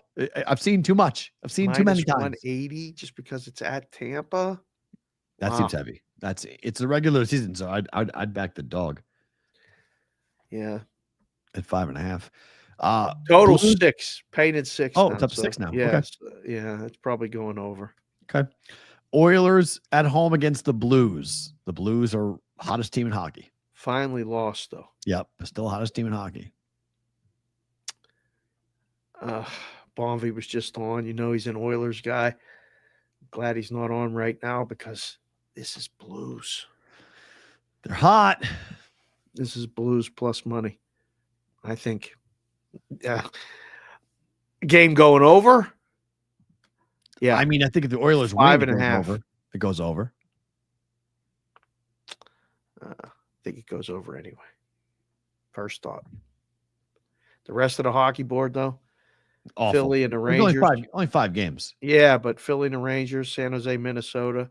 Calgary, Anaheim's kind of intriguing because Calgary's still playing for something. Right. You got out of it, by the way. Price is already too high. 1-0. Bottom of the 12th we go. Pirates still having a shot to one single, and we are going to the 13th. So you're not totally dead yet. If you are. Wait, the Pirates scored? No, it's 1-0 Cardinals. Oh. You get a single. That's all you need is one single, and you score. With the Ghost Runner, and you're good. So just got to go ahead and get that. No one's playing for Edmonton. Oh boy. So even more. Lights out. Even more for St. Louis then. Yeah. Okay. Wow. Even is that game going to close with St. Louis the Wow. It's down to 110 with Edmonton. It might close St. Louis the favorite if you guys are watching live. All right. Or you watch the replay. We'll get the CLV if we get it right now. Some pretty big news happened today in the college basketball ranks because we've talked a lot about NIL and transfer portal, but JT Toppin's going back to Texas Tech. He would have been a lottery pick. He's going to be a preseason All-American. He very well might be the preseason Naismith Player of the Year for Texas Tech. This is a guy who, at 6'9", sophomore, who averaged 18 points and 9 rebounds in the Big 12 last year, determining to stay, not transfer portal. He's staying at Texas Tech.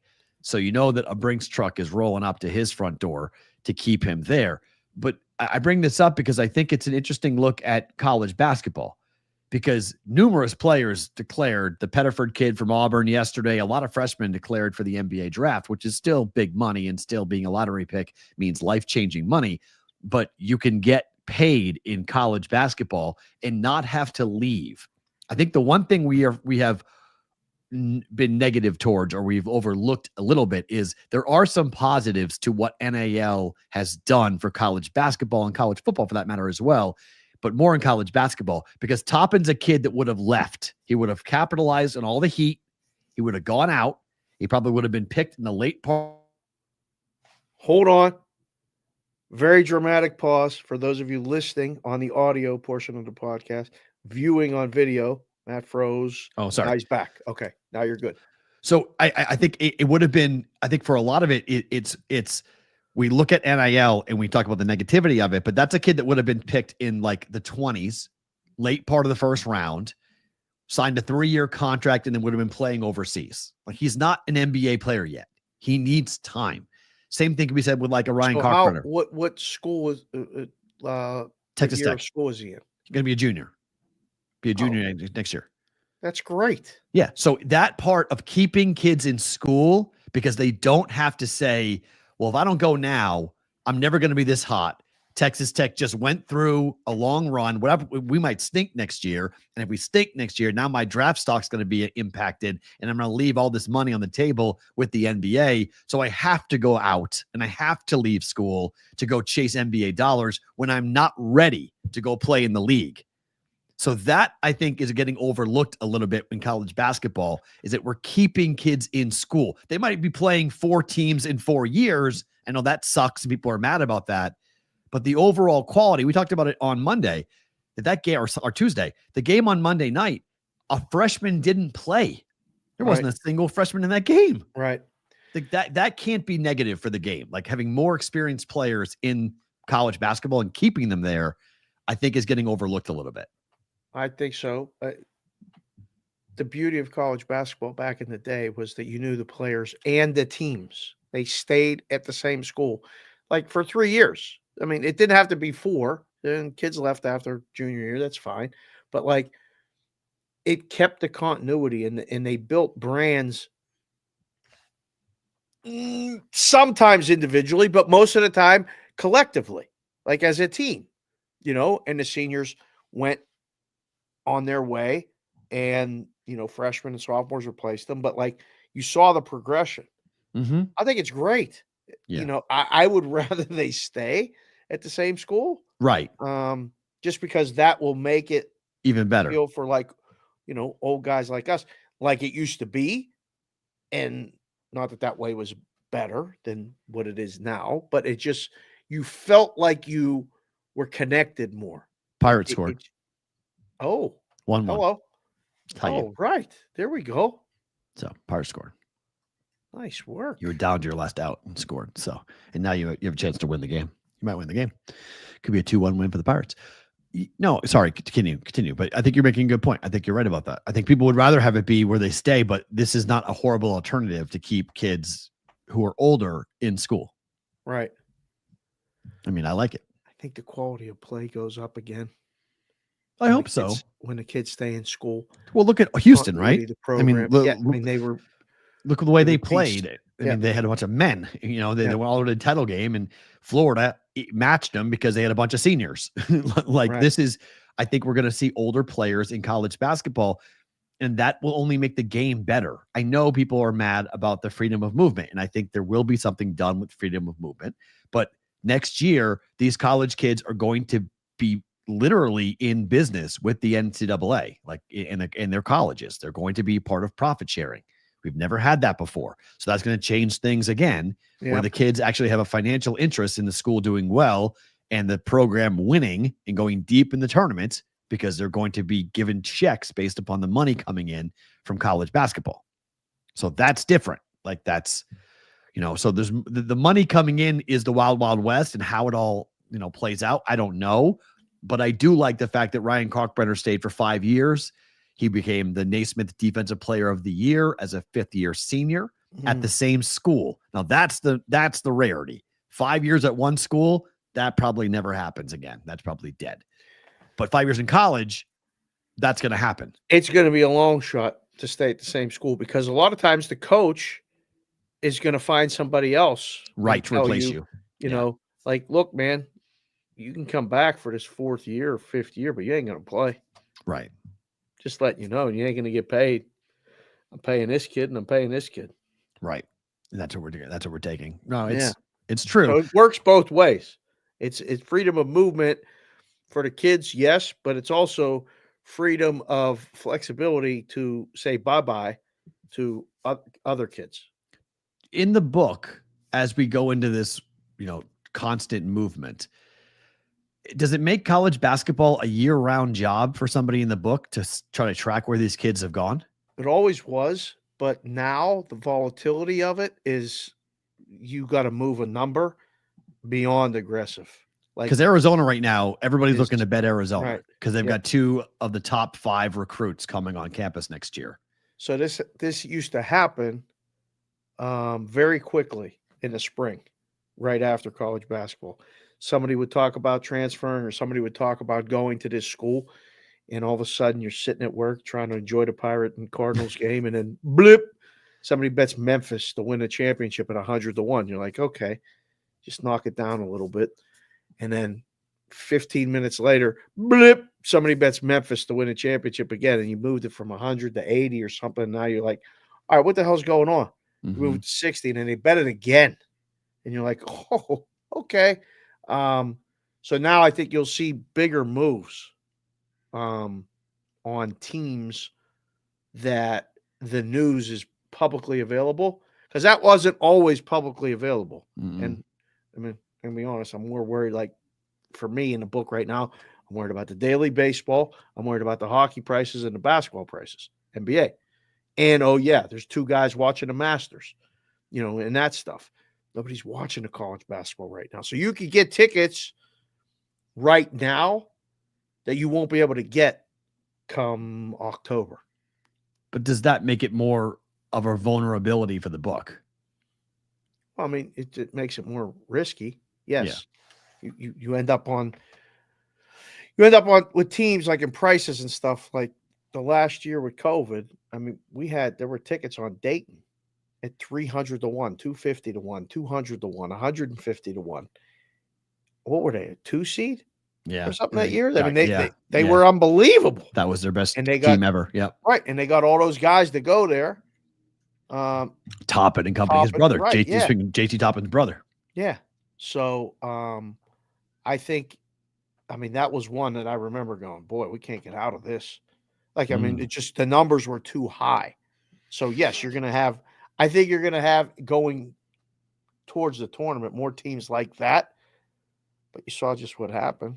All the 1 seeds got to the Final Four anyway, so all those tickets lost. Unless you bought them early, right? Because we saw people who had 50 to 1, 60 to 1, 70 to 1. Oh, on Florida. Yeah, there was that they were as high as 50 to 1 and stuff in places, no question. Yeah, some books I saw one ticket at 80 to 1. It's at Circa. So that was the highest I saw them. But yeah, if you're a college hoop head and you're into that stuff, you should be looking at the prices. Like we had a guy that used to pop in the book. His nickname was the Crab. The Crab used to crawl into the book and get futures once a week for college baskets. Once a week? Once a week for college baskets, NFL, like in college football, during now, all through the summer. I'll admit it, I never thought, like, I remember when I first got into the space and I don't know, 2018, 7 years ago now. And like, I remember having conversations with people about like, they'd be shopping right now for the NFL and shopping right now for college basketball. And I was like, how are you shopping for things that are going to happen in February and March of next year? Yep. And they're like, because the prices will never be like this ever. Right. And sure, it's tying your money up, but if you have a bankroll and you're going to be betting this anyway, you take a percentage of your bankroll, you separate it for future wagers, and you go in and you try to take positions once a month, once a week, whatever it is. You just come in and slowly build all those numbers up. So you get, why is that thievery, Butchie? Why is it thievery to take the best price? That's a book talking right there. You put the number up. Who's robbing you? Like if they know more than you, why are they robbing you? Like they're taking a position on a long shot that might come in or might not. Thievery. It's just it's working. Like we used to call guys like that. Not that they were doing anything wrong, but they kept you on your toes. Right. You had to watch the prices, and now with the college baskets, with these movement guys like this, yeah. We talked about that kid going to BYU next year. What if they put another kid with him? They have. Yeah, they have. BYU is going to be scary good next year. BYU is not going to be, they lost their best player to the NBA. He declared the freshman from Russia, but like they got kids, they got dudes. Like BYU is going to be a player next year in the Big 12. Do they have kids that came back too? Yep. They only had 2 kids they got in the portal last year, and I think they got a couple of different recruits. Like BYU's roster next year is going to be outstanding, and they got a young coach who's much like Todd Golden, hungry, wanting to prove himself, and frankly, Kansas is a mess. So, where's Kansas going to go? They're not typical. Iowa State's going to be there. Obviously, they're going to be competition. Houston will be a big competition as well. But like the Big 12 is going to have a reset next year because your traditional powers aren't going to have the same level of talent that they have now. Mm. So I'll be really, really interested to see how that all plays out.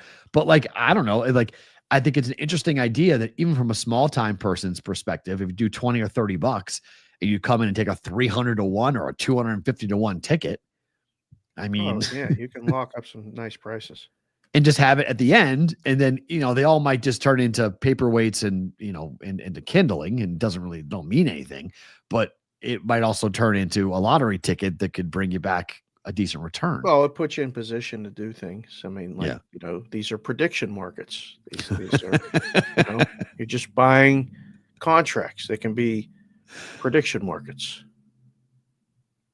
Scores in the first. Thank you, J Dow. No score in the first inning between those two. So the live total is now 8.5. You can get on a better number if you want for San Diego. Again, Vito got through the first inning. Good for him.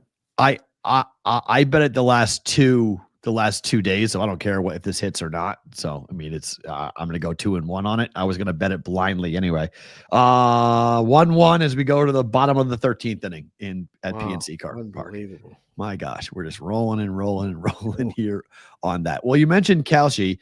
There was a pretty big story yesterday involving them. We've talked about this quite a bit, but they had a big win here in Nevada where they can continue to operate here in the state for the time being after a partial win in federal court. Yeah. So basically, they didn't get the ruling as to whether or not it's legal or not. They just said, until we figure out if it's legal or not, you're able to keep operating here in the state. You don't have to abide by the cease and desist order from the state of Nevada. Is this significant to you, Dave? Is this a big, is this something that the books are now going to be angry about, that Kalshi keeps on ticking here in Nevada? I tweeted this morning. It's at SportsBeat Cake and Sake. Both of our Twitters are right here every day. We're accessible via email. askthebvb@gmail.com. If you have any questions or want to suggest story ideas, you can do that. There was a story today on TechCrunch where the headline was, "State law doesn't apply to us." And literally, Kalshi CEO Tariq Mansour said it. In battling the CFTC last year, he said, "We've had to eat a lot of shit over the last 5 years," said Mansour. "I do it again in a heartbeat." They're not worried about it. They're not worried about any of this at all. So, I mean, there's a reason. There's a reason, though, right? Well, what do you mean? It sounds like it's a done deal. Sorry, Will. By the way, I have to apologize. Sorry, Will. I mean, to me, it feels like they already have the answer to the test. Correct. Like, that's what I think. I think they already know what the DOJ is going to do. So they're not worried. It's pretty clear. Let's see. Can I put the Robinhood? There's the graphic. Can I put the tweet? $504 million in total volume. FanDuel did 448. DraftKings did 400. Now, is that number real? BetMGM did 96 million. Okay, hold on. Is that number real? Do we buy the Kalshi reporting, or is this all just a way of making it look better than it actually is? Is it real? Are those numbers real? Because in state reporting, the money's real, but are these actual people coming in, or are these just ways of inflating? Are we blowing a balloon up to make it look bigger than it actually is? They're doing a good job of whatever they're doing. Let's put it that way. There's a lot of Have you met anybody who's ever placed a large wager on Kalshi?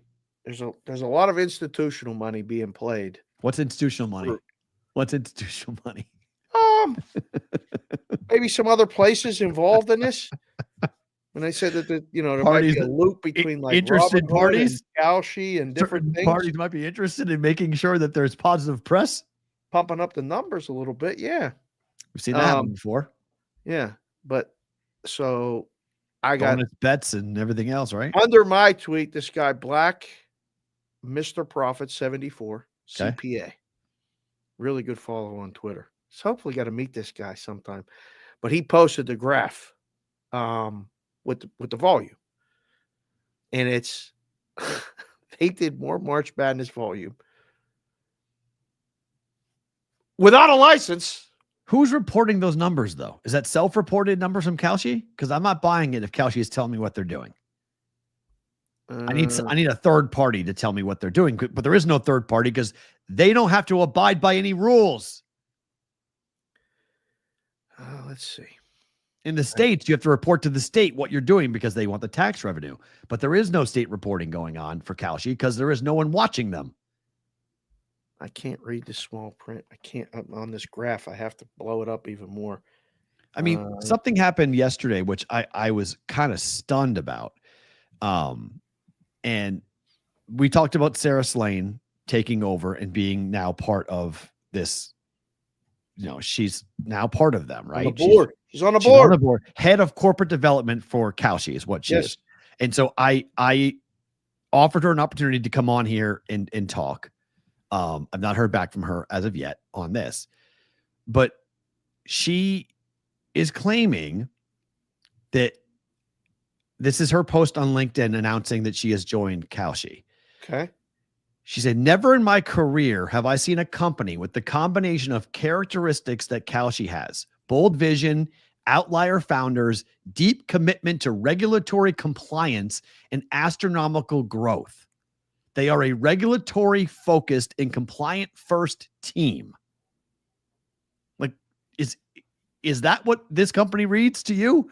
A regulatory focused and compliant first team?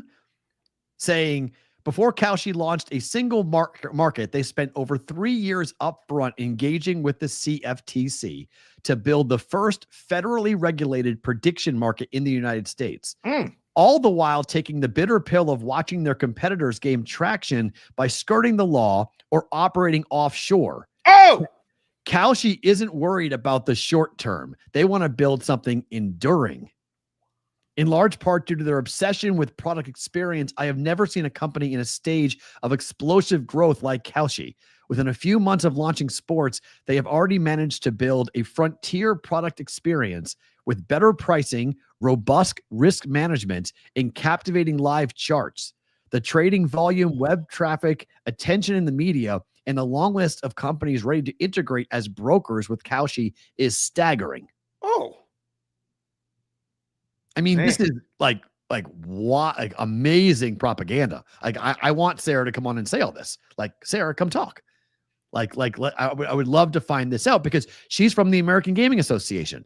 So she's well aware of the regulatory issues that have gone on this. Yeah. And so, like, you're claiming that all these states have no standing whatsoever. And again, we're not lawyers, so you're going to need to explain. I'd love to have somebody from Kalshi come on to this and explain to us the difference between what they do in gambling. Like, explain it in layman's terms to everyone that what you are doing is not betting because you use the word bet in your marketing. Yeah. So you claim it's betting. You have advertised on the Las Vegas Strip. Come bet the election at Kalshi. So mad I don't have a picture of one of them billboards right now, just for the file. I don't have a picture of it, but I remember seeing it here on the show. That's incredible. I mean, that is just some major cojones. Again, we try to say cojones every day on the show. By the way, I've heard besmirch make its rounds on other shows. I never heard anybody say besmirch other than me.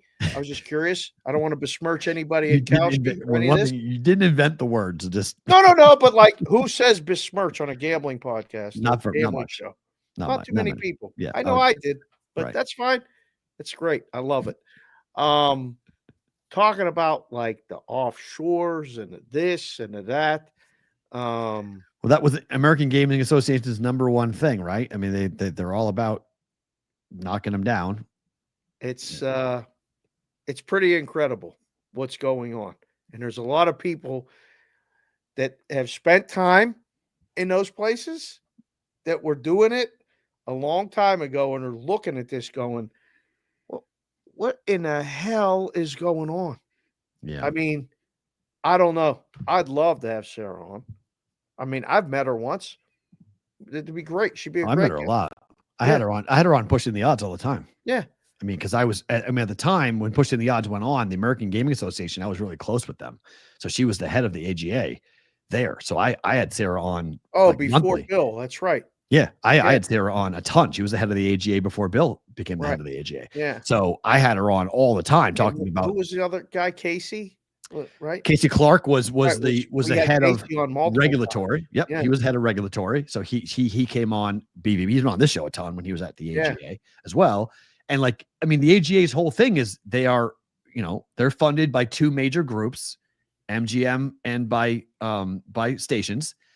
And so those are the two major contributors to keep the AGA alive. And so that's the marketing wing or the propaganda wing, whatever you want to call it, PR wing, to get certain legal sports gambling topics out into the media, meaning offshore.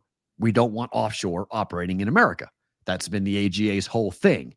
So Sarah Slane going to Kalshi is interesting because that's not going offshore, but that is going up against, like, nobody in Vegas wants this to happen. Like, they don't want Kalshi operating here. Nobody other than FanDuel and DraftKings wants this to happen. This puts Right. everybody out of business. Yes. Right. The volume for March Madness was more than any other book that exists, 5 times more than everyone not named FanDuel and DraftKings. And if this prediction market thing becomes a thing, they're just going to do it too. Exactly. We know this. DraftKings is already DK Predict is already market is already been secured. Done. Bye-bye. Just So- like us right now. Get us out of here, and then we'll finish this. On the other side. But yes, it's not going anywhere. If you guys are watching live, don't move. If you're on the replay crew, thank you for being here. We're back tomorrow on a Thursday for round 1 of the Masters. We'll walk you through live bets and opportunities. You guys can get involved with the Masters tomorrow for a Thursday's BVB. The rest of you guys get bonus time starts now.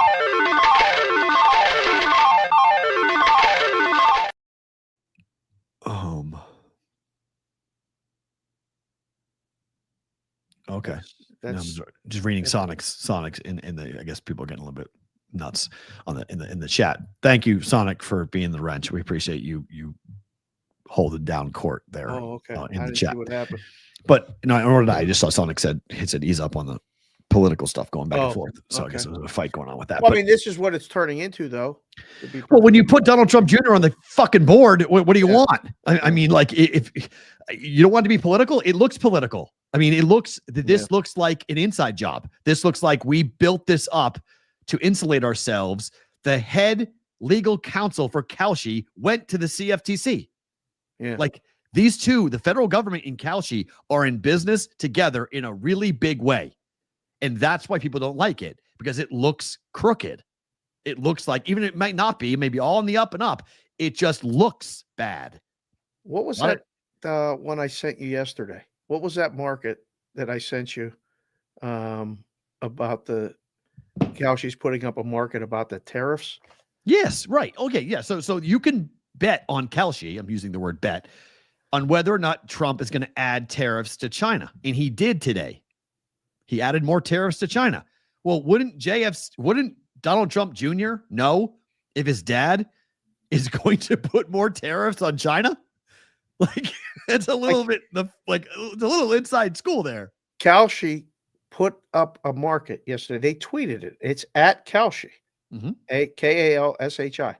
U.S. is moving forward with 104% China tariffs per officials. When will the tariffs be removed? Kalshi traders say not anytime soon. Kalshi traders. Donald Trump Jr. is on their board as an advisor. Like, he's in the administration and on their board. So, like, come on. Like, this is just... This ain't the Charlotte and Toronto NBA game we're talking about here. Right. I mean, this is real stuff we're talking about. I mean, this is like, you just go, wait, what? And that's why people have always been so negative about betting on elections. And I'm not saying it's ever going to be fixed or anything like that. It just feels grimy. Just we're betting on things that affect real people's lives. Like, there's people watching this stuff right now and going, man, my 2025 budget is blown. Like, what I thought I was going to make, I'm not going to make. My economy, my business is not going to survive if this continues. If you're in the coffee business right now, good luck. Like you're getting destroyed.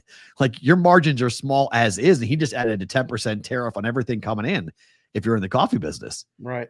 So like real people are getting, hurt by this and are really angry about all of this and mad. So like the Kalshi thing crosses over into like a world that we normally don't get into, but it's got the potential, like you mentioned, it's got the potential to completely rearrange the sports betting marketplace in America if this is allowed.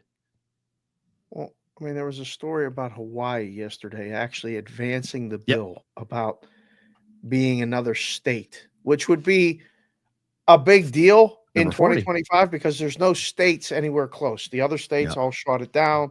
You guys in Minnesota, you ain't getting it anytime soon. No. Arkansas, Georgia in the South, no chance. So, I mean, there's no states doing it. But like, if Kalshi does it, why would anybody do it? Why would there be another state that would go through the process of making another book legal? Don't know. And if you're California and Texas, you're gonna have to make some pretty big decisions as to what exactly you want to do.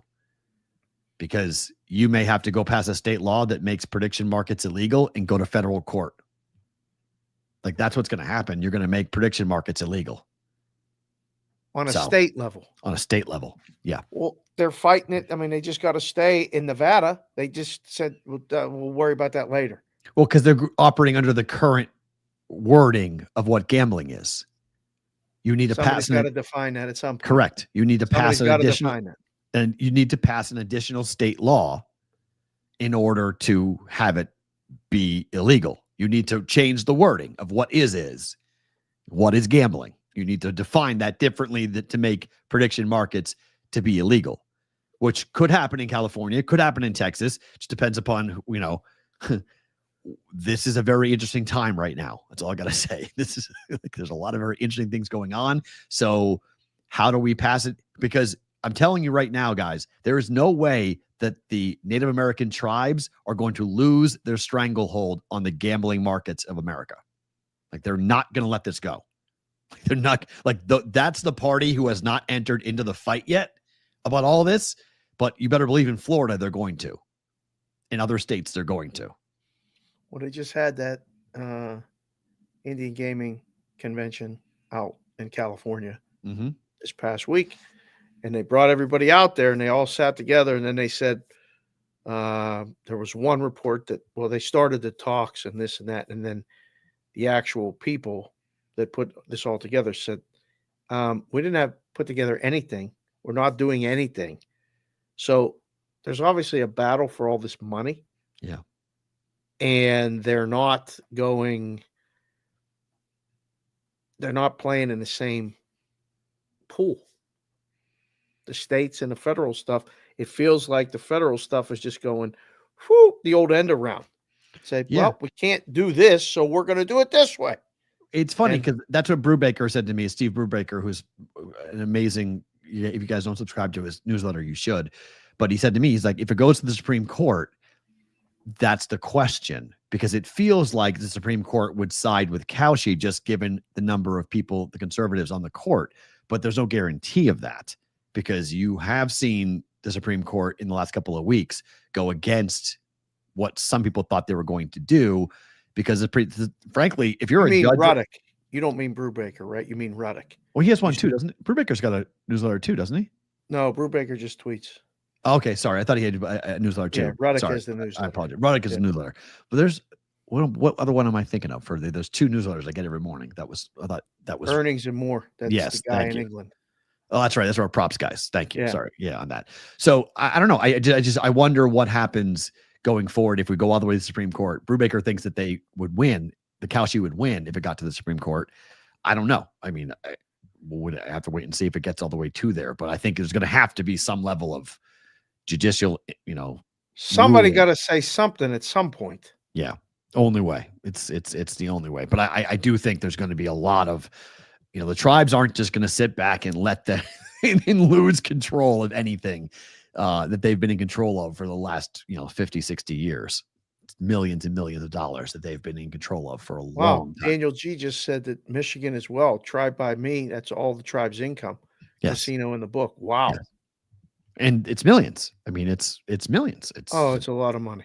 so, and it's in a lot of different states. So on that, Yeah. so it's not just 1 or 2 states. It's a lot of different states that are like that. So, okay, time for bet it or where's the thing there?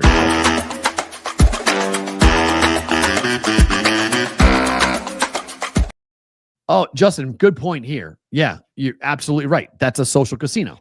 The online poker social casino. You buy coins to gamble with and you withdraw coins. But this is a different conversation that we're having. It's the confusion of all of this that Kalshi is not a social sports book or a social casino. No. That's its own conversation. That's a whole nother thing. We're going to have to do that on a different show, Justin. That's a different conversation. But That's you're right. a whole nother thing. Everyone is trying, as Dave said, at some point, somebody's got to have to decide what gambling is and what gambling is not. Yeah. That will fix all of this, but nobody wants to define what is at the moment. Got to have to do it, though. Only way. I like the Phillies money line at plus 120 tonight against the Braves. Ooh. I think I watched the game last night. Braves were fortunate to win the game, and the guy going tonight as the opener for the Braves is no good. Wow. Philly money line plus 120. Better really? I like the Braves. I get it's more a play against Walker for me until further notice. There's certain guys that are pitching right now that hopefully for people betting will continue to pitch into May. Like Carlos Carrasco is one of them for the Yankees. Mm-hmm. Automatic bet against. Who else? Somebody was yesterday was an automatic bet against, and they're still in a rotation. Yeah. Who was it? Damn it. I don't have my pitcher list right here, but I go through it and put little checks next to certain guys. When they're pitching, it's play against. So until further notice, it's against Walker. It's not a bad play, but I think the Braves win another one tonight. Okay. Can you hear me? Yes. Okay. You're all max headroomed out, but I am.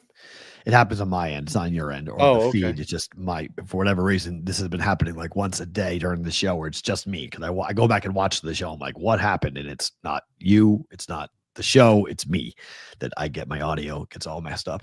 Somebody's coming after us, I think, for all this Kalshi talk. Right. Padres A's. I played over 9.5. Ooh, now I'm frozen. Oh, no, you're not. Now I'm frozen right? on my end. So they're playing right now. So the in game is what? Let's see. 8.5. Hold on, let me hit refresh. Excuse me. It's 1-0 A's. There we go. Now I'm back. Top of 3 now.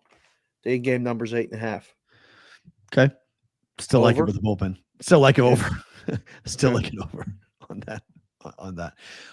And then it's my favorite thing about today, but it just goes right along with it. Today is Amanda's birthday. So she didn't name Brooks after Brooks Koepka, but I do like Brooks over Hovland for the Masters. Okay. Over 130. Wow. Okay. Geez, I don't know. Sherman was pretty high on Hovland. I'm a little worried about that. Mm-hmm. My plays against Homa on everything. On everything. And wherever you can find Homa, I mean, you can bet him to not make the cut. You can bet him against all the. That's got to be a big price, him not to make the cut. I don't know. It's going to be good. The 2 people that I spoke with was like, yeah, he's been bad. And Jeff just made it confirmed number 3. Confirmed everything that, I heard. I love head-to-heads. When you find a golfer like that who's reeling, I love betting head-to-heads because you don't got to worry about anything else. It's just 1-1. It's just it's unless the price is favored to miss. He's favored to miss the cut. Is he really? Wow. Jeez. I wonder what head-to-heads can we get him in? If he's if he's favored to not make the cut, you're probably going to have to lay some prices against them. Some pretty big prices. Matchups. Yeah. I mean, to make so let's see. Max Homa at circa. Let's see. Max is minus 152 to miss the cut. Wow. Okay. Big price on him to miss the cut. He's plus 122 to make the cut. My goodness. So the books expect Homa to have a bad situation. Tournament matchups. Let's see if there's any Max Homa at this point. But I don't think they'll probably put up a head-to-head if he's not going to make the cut. You know, that's Might the be best. hard to find. That's the best thing when a guy's not going to make the cut. You do a head-to-head. It cashes on Friday. Oh, there it is. Oh. Zach Johnson minus 119 against Max Homa at minus 101.